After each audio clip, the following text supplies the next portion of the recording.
Assalamualaikum warahmatullahi wabarakatuh.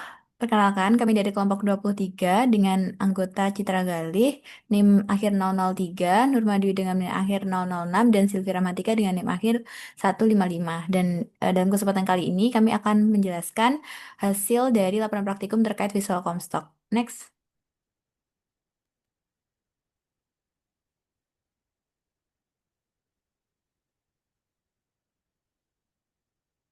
Oke, jadi untuk metode Visual Comstock ini salah satu metode untuk memvisualisasikan perkiraan besaran sisa makanan yang dikonsumsi oleh seseorang.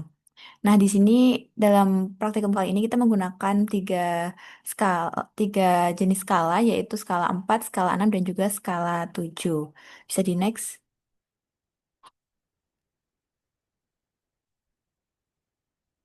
Dan untuk rumusan masalahnya, jadi kami ingin menganalisis data zat gizi pada baik itu pada jenis makanan padat, cair maupun lunak. Next.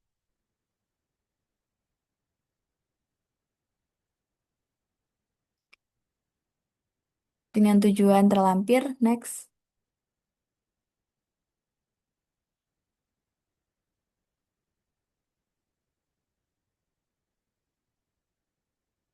Dan untuk metode di sini kita menggunakan metode visual Comstock dengan kategori skala 4, 6, atau 7, lalu nanti dikonversikan. Dan untuk tempat respondennya ini sendiri adalah dari kami kelompok 23 dengan kelompok lain sebagai nantinya yang akan mengkonsumsi. Nah, kemudian untuk pengolahan dan analisis datanya nanti, jadi hasil itu nanti akan dikonversikan dan menjadi estimasi proporsi konsumsi, lalu kita hitung berat serta kandungan gizi yang dimakan berdasarkan komposisi awal makanan. Hasilnya nanti akan dibandingkan dengan metode penimbangan untuk menilai kesesuaian dan kemudian menentukan pemenuhan asupan gizi harian pada setiap skala dan setiap pengukur. Dan kami juga menghitung akurasi dari baik itu peneliti pengukur pertama, kedua, dan juga ketiga. Next.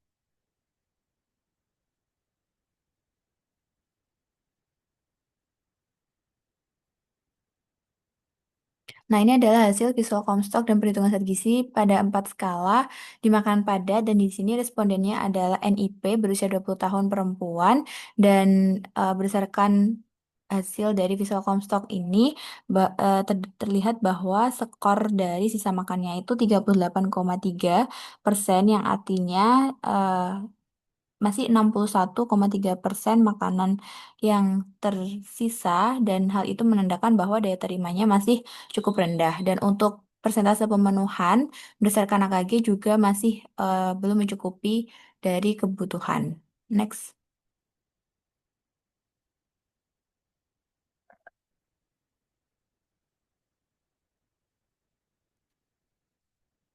Nah, selanjutnya ini untuk skala 6.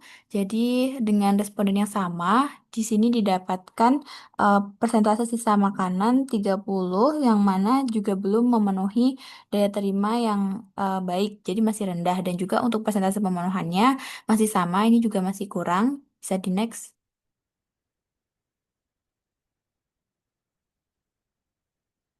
Dan yang terakhir, ini adalah visual Comstock pada makanan padat dengan responden yang sama dengan menggunakan 7 skala, yaitu 0%, 5, 25, 50, 75, 95, dan 100. Di sini berdasarkan hasil visual Comstocknya, persentase sisanya itu 60%, sehingga 60 yang dikonsumsi, sehingga yang sisanya itu 40%. Dan hal ini juga masih sangat rendah karena belum kurang dari 20%. Dan juga untuk kecukupan AKG atau pemenuhannya di sini juga masih berada di rentan yang jauh dari kecukupan AKG untuk responden NIP. Next.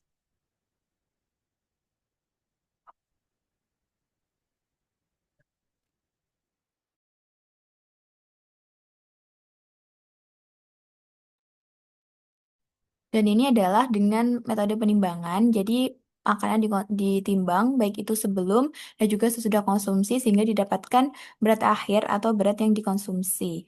Nah, nantinya itu akan dianalisis energi, protein, lemak, karbohidrat, juga serat, dan didapatkan persen pemenuhan sebagai berikut, dan juga masih jauh dari kecukupannya. Next.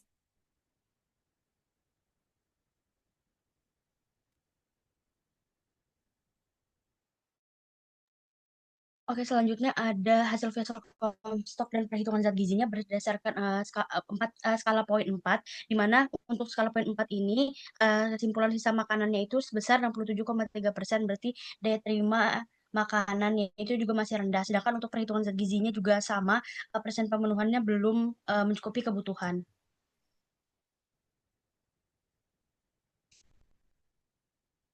Oke, selanjutnya ada hasil visual Comstock yang versi 6 skala, di mana untuk hasil visual Comstock sisa makanannya itu juga 72,7%, menandakan bahwa daya terima makanan juga masih cukup rendah dan juga belum optimal. Sedangkan untuk pemenuhan zat gizinya juga masih sama, persen pemenuhannya tidak memenuhi kebutuhan AKG. Selanjutnya yang terakhir ada hasil visual Comstock zat dengan poin 7 skala, di mana hasilnya adalah 43,6%. Artinya sisa makanan juga masih memiliki daya yang terima yang cukup rendah. Sedangkan untuk persen pemenuhannya sendiri juga belum memenuhi kebutuhan AKG perempuan 19-29 tahun.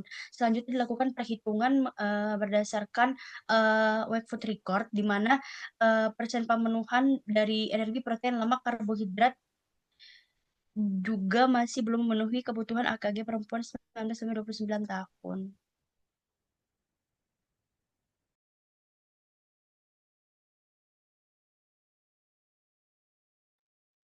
Selanjutnya yaitu hasil visual Comstock dan perhitungan zat gizi di makanan cair. Yang pertama itu 4 skala.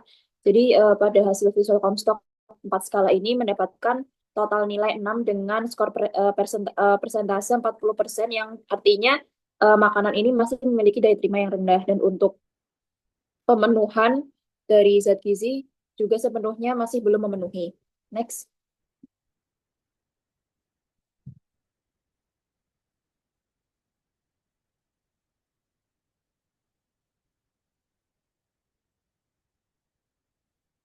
Selanjutnya yaitu visual Comstock pada 6 skala. Jadi di sini terdapat total nilai 7 dengan persentase skor yaitu 46,7%, yang dimana masih memiliki daya terima yang rendah, dan untuk pemenuhan persen pemenuhan zat gizi juga masih belum sepenuhnya terpenuhi. Next.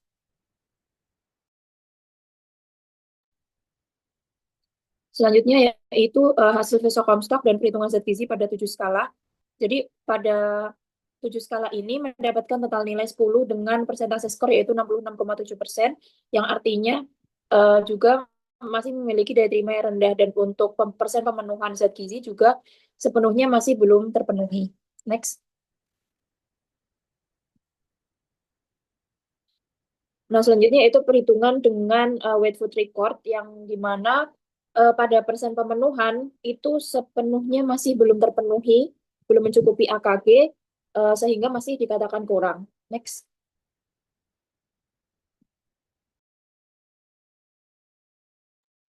Nah, selanjutnya untuk akurasi makanan padat di sini ada tiga pengukur dengan inisial pengukur pertama ND, pengukur kedua SR, dan pengukur ketiga CG.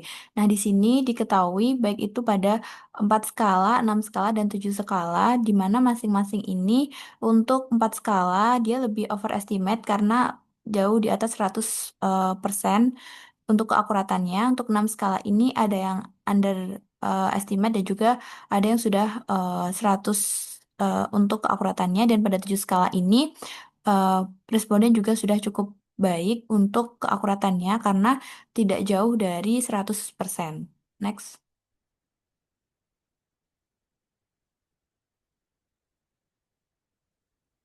Kemudian untuk akurasi makanan lunak sendiri, skala 4 poin itu menunjukkan akurasi yang tinggi untuk semua pengukur meski SR sedikit lebih rendah.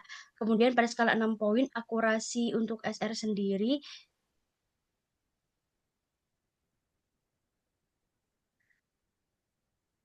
eh,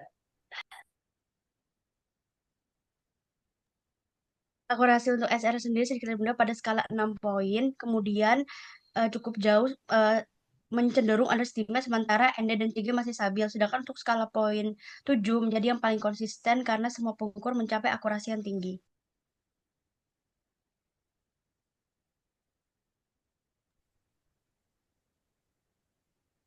Selanjutnya yaitu akurasi pada makanan cair.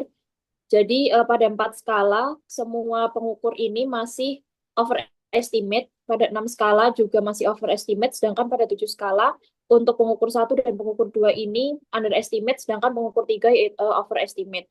Namun secara keseluruhan penilaian sisa makanan pada makanan cair ini memiliki keakuratan yang paling rendah dibandingkan dengan makanan padat dan lunak, yang kemungkinan hal ini dipengaruhi oleh bentuk makanan cair yang mungkin lebih sulit diperkirakan secara visual.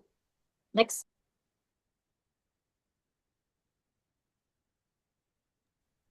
Selanjutnya yaitu perbandingan hasil pengukuran pada antar pengukur. Jadi pengukur 1 yaitu ND, pengukur 2 SR, dan pengukur 3 yaitu CG. Nah, berdasarkan dari hasil perbandingan keakuratan antar pengukur pada 3 skala, skala 4, 6, dan 7, dapat diketahui bahwa tingkat keakuratan ini tidak selalu sama pada setiap kategori. Namun secara umum, pengukur 1 dan pengukur 3 ini menjadi pengukur yang paling akurat dibandingkan pengukur 2 pada beberapa jenis diet. Sehingga dengan demikian dapat disimpulkan bahwa ND dan CG sebagai pengukur 1 dan 3 ini merupakan pengukur yang paling akurat, meskipun posisi tertinggi ini di antara keduanya dapat berubah sesuai dengan jenis skala dan tekstur diet yang diukur.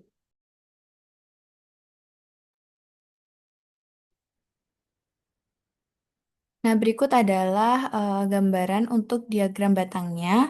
Di sini adalah perbandingan dengan kandungan zat gizi dari konsumsi pada ketiga responden tadi, di mana pada makanan padat, makanan lunak, dan juga pada makanan cair. Nah, di makanan padat ini bisa dilihat pada 7 skala itu yang lebih em, mendekati dengan hasil penimbangan atau WFR. Kemudian untuk pada makanan lunak, di sini untuk 4 skala dan 6 skala ini bisa dikatakan overestimate karena jauh dari WFR yang terdapat pada diagram tersebut. Dan yang memang paling mendekati itu pada 7 skala. Dan yang terakhir pada makanan cair, nah di sini ada kemiripan baik pada 4 skala, 6 skala, dan 7 skala dibandingkan dengan hasil penimbangan atau WFR. Sehingga bisa disimpulkan bahwa pada ketiga diet baik itu makanan padat, makanan lunak, dan makanan cair, di sini skala yang paling baik untuk mendekati akurasi dengan penimbangan itu adalah 7 skala, dan pada makanan cair ini memang terdapat sedikit kesulitan untuk penentuan akurasi dengan penimbangan dikarenakan tadi mungkin bisa saja teksturnya yang mungkin sulit untuk divisualisasikan. Tetapi dari ketiganya ini yang paling terbaik adalah pada skala dengan 7 skala. Next.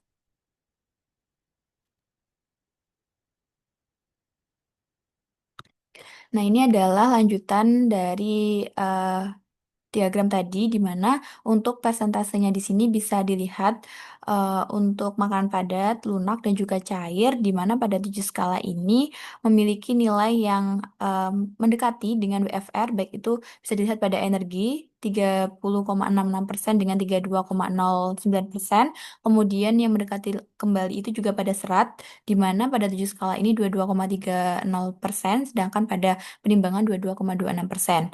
Nah, untuk makanan lunak di sini WFR ini juga cukup hampir nilainya mirip dengan yang 7 skala, di mana energinya 18,7%, pada penimbangan 17,9%. Sedangkan pada makanan cair di sini bisa kita lihat bahwa selisihnya cukup jauh, baik itu pada energi, protein, lemak, karbohidrat, dan serat. Nah, bisa di next.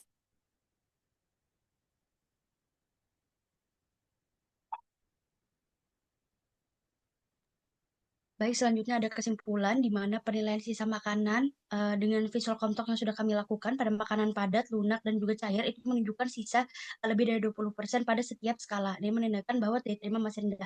Untuk skala 4 itu cenderung overestimate, sedangkan untuk skala 6 itu sudah lebih mendekati tapi tidak stabil, dan kemudian skala 7 itu paling akurat karena paling mirip hasil WFR.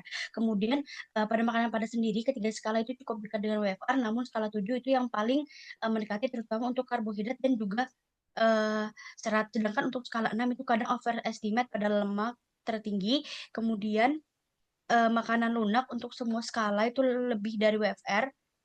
tapi skala 7 paling mendekati, yakni protein dan juga lemak. Sedangkan untuk makanan cair, akurasi skala 7 itu sedang, protein mendekati UFR, kemudian komponen lain masih berbeda. Nah, kemudian untuk akurasi per pengukur di makanan padat sendiri, enumerator CG itu paling akurat di semua skala, di makanan lunak skala 4 dan 6 itu paling tepat oleh enumerator ND, sedangkan untuk skala 7 oleh enumerator SR. Sedangkan untuk makanan cair, skala 4 sama, skala 6 dan 7 paling akurat oleh ND, sedangkan kemudian skala 7 paling tepat, paling stabil antara pengamat atau enumerator dan paling direkomendasikan untuk penilaian sisa makanan. Selanjutnya ada saran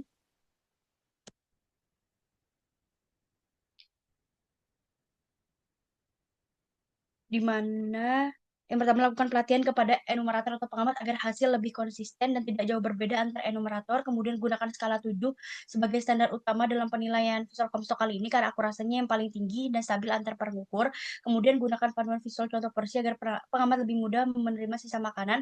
Kemudian yang terakhir ada bisa didokumentasikan foto sebelum dan sudah makan sebagai bukti visual pendukung analisis. Baik, mungkin itu saja yang bisa kami dapat sampaikan. Kurang lebih kami mohon maaf. Wassalamualaikum warahmatullahi wabarakatuh.